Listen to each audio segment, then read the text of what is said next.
Okay, so what we're going to do, we're just going to do a little bit of measuring on this beautiful home. So we've already got the garage open. So what I'm going to do is I'll start from the corners, real easy.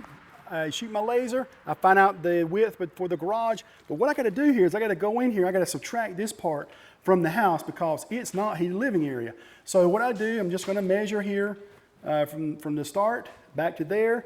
Gives me the amount, and then comes up with 19.8. So don't forget now, what we did here last time is we got to deduct that out. So be sure to deduct parts out of your garage. When you find little secret doors there, be sure to deduct those out because those don't count as heated living area.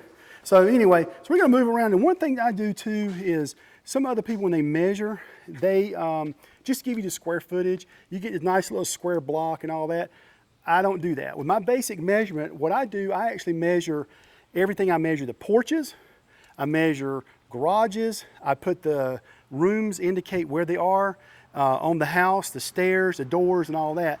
Now also I offer a 2D floor plan, or 2D black and white floor plan, and what that does, it shows you the walls.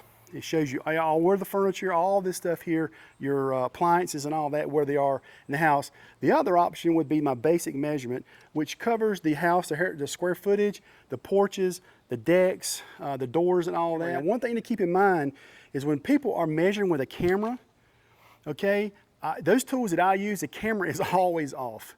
So I actually measure hands-on, and I come back with the camera and I do the floor plan, and that's what makes the nice walls and all that. So whenever you got somebody measuring for you and they come and do a floor plan, you need to ask them, hey, did you actually measure the house?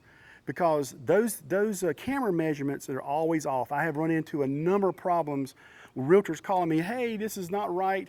You know, I even had appraisers, you know, some things were not right using that camera. But always have, you know, whenever you do your camera measurement, always put it hands-on measurement, because that makes sure that your square footage is right. Because again, remember, you're responsible for the measurements of the home and what you put out there to the buyers and the buyer agents. So make sure it's done right. So let's go here. I just want to show you a couple other things here, and then we'll go ahead and wrap it up.